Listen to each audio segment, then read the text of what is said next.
अस्सलाम welcome back. और इस सीरीज़ में क्वांटम स्केटरिंग की सीरीज़ में ये हमारा थर्ड लेक्चर है।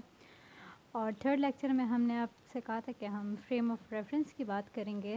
तो हमारे पास two type of frame of reference होते हैं। कौन कौन से होते हैं? एक होता है हमारे पास लैब फ्रेम ऑफ रेफरेंस, दूसरा हमारे पास होता है सीएम फ्रेम ऑफ रेफरेंस। इनके बीच में शॉर्ट सा डिफरेंस है ना, इतना ज़्यादा डिफरेंस नहीं है। तो एक डिफरेंस ये है कि लैब फ्रेम जो होता है हमारा, जो सिंपल ओरिजिनल फ्रेम होता है ना, जैसे हम यहाँ पे कंसिडर कर दें ये वाला, ये हमारे पास हो गया एक्स वाई एंड जी, ये हमारे पास लैब फ्रेम में होता है।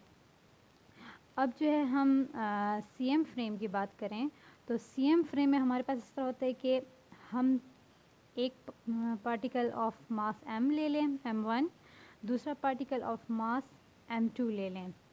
टू पार्टिकल्स ले लिए और दोनों को हमने मोशन में कर दिया। हम इन दोनों को मोशन में कंसिडर करें, दोनों मूव कर रहे हैं। तो अगर दोनों मूव करें तो इन दोनों का कंबाइन जो मास का इफ़ेक्ट होगा ना, यहाँ पे बीच में सेंटर में, ये इसको हम कहेंगे सेंटर ऑफ मास इनका।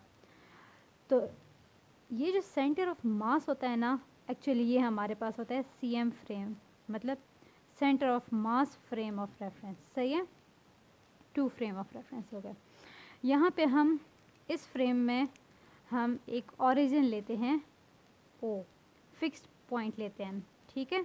यानी हम इस तरह कंसिडर कर रहे हैं, हम स्केटरिंग की बात कर रहे थे तो उस सेंस में से समझते हैं ना कि हम कहते हैं कि टारगेट और पार्टिकल, इंसिडेंट पार्टिकल। सही है। तो इस केस में हम टारगेट को फिक्स रखेंगे, पार्टिकल को ऐसे मूव कराएंगे। तो जब हम पार्टिकल को मूव करेंगे और टारगेट को फिक्स रखेंगे, यानी हमने एक ओरिजिन माना हुआ है, ये हमारे पास ओरिजिन का पॉइंट है जो कि हम यहाँ पे कंसिडर करेंगे कि ये हमारे पास टारगेट यहाँ पे पड़ा हुआ है। ऐसे इंसिडेंट पार्टिकल मूव हो के आता है यहाँ पे। और इस केस में हम कहेंगे कि जो इंसिडेंट पार्टिकल था और जो टारगेट था वो दोनों मूव कर रहे थे, वो दोनों एक दूसरे की तरफ या तो आ रहे थे, ऐसे ऐसे इनकी मोशन थी, और या ये दोनों एक दूसरे से दूर जा रहे थे।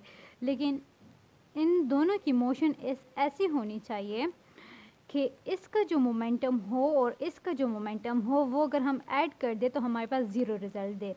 कैसे कि अगर ये इस डायरेक्शन में मूव कर रहा है, अगर हम अपने फ्रेम ऑफ रेफरेंस के हिसाब से देखें, यहाँ पे हम बीच में लाइन ड्रॉ कर दें तो ये टुवर्ड राइट ओरिजिन मूव कर रहा है, ये टुवर्ड ओरिजिन मूव कर रहा है, लेकिन यानी राइट साइड पे मूव कर रहा है, और ये लेफ़्ट साइड पे मूव कर रहा है। दोनों की डायरेक्शन एक दूसरे से एंटी पैरेलल है ना, तो दोनों एक दूसरे को कैंसिल कर देंगे।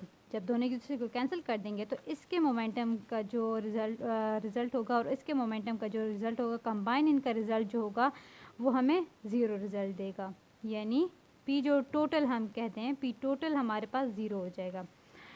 इस केस में हमारे पास इस तरह होता है कि जो इनिशियल मोमेंटम होता है और जो फाइनल मोमेंटम होता है बिफोर एंड आफ्टर कोलिजन या स्केटरिंग, जो दोनों की जो मोमेंटम होगी ना, यहाँ पे जो इस पार्टिकल का मोमेंटम आफ्टर स्केटरिंग होगा तो वो कंजर्व रहेगा। यानी जो इनिशियल मोमेंटम था p, वही हमारे पास फाइनल मोमेंटम रहेगा p, ठीक है। तो इन दोनों में ये मेन डिफरेंस है कि वो फ्रेम ऑफ रेफरेंस जिसमें टोटल मोमेंटम ज़ीरो आ जाए तो उसको हम कहते हैं centre of mass frame of reference.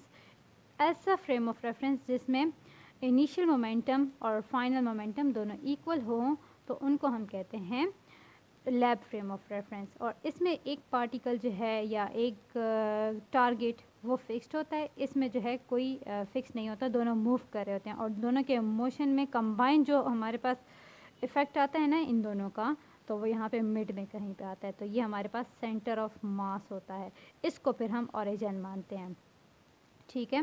यहाँ पे हम इन दोनों को ओरिजिन, इन दोनों में से किसी को भी ओरिजिन नहीं मान सकते। इनके जो कंबाइन इफ़ेक्ट में यहाँ पे बीच में आता है ना, कंबाइन इनका जो होता है, तो उसको हम कहते हैं ये ओरिजिन है हमारा, यहाँ से हम फिर कैलकुलेशंस करते हैं। तो एक्चुअली प्रैक्टिकली हमारे पास जो होता है ये सीएम फ्रेम में कैलकुलेशंस बहुत इजी होती हैं। लैब फ्रेम में हमारे पास एक्सपेरिमेंट्स बहुत इजी होते हैं, हम एक को ओरिजिन मान के फिर स्कैटरिंग कराते हैं। तो एक्चुअली स्कैटरिंग का जो प्रोसेस होता है वो लैब फ्रेम ऑफ रेफरेंस में होता है, लेकिन उसकी जो कैलकुलेशंस होती है ना हम वो सीएम फ्रेम में करते हैं। सही है, यानी एक्सपेरिमेंट हम लैब फ्रेम में करते हैं जो नॉर्मल हमारे पास फ्रेम ऑफ रेफरेंस होता है, लेकिन उसकी हम कैलकुलेशन सीएम फ्रेम में करते हैं।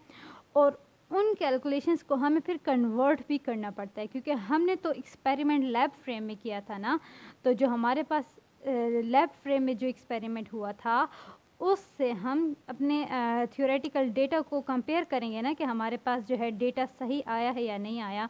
तो उसको फिर हम जब सीएम फ्रेम में कैलकुलेशंस कर लेते हैं तो हम लैब फ्रेम में कन्वर्ट करते हैं। तो ये हो गया हमारा फ्रेम ऑफ रेफरेंस का वीडियो। और जो नेक्स्ट है उसके लिए मैं फिर अलग वीडियो बना दूंगी नेक्स्ट टॉपिक के लिए, क्योंकि ये जो वीडियो बहुत लंबी हो जाती है फिर अपलोडिंग में भी मसला होता है और आप लोग भी आसानी से सुन पाओगे शॉर्ट वीडियोस जो होती हैं। सो टिल दैट, अल्लाह हाफिज़।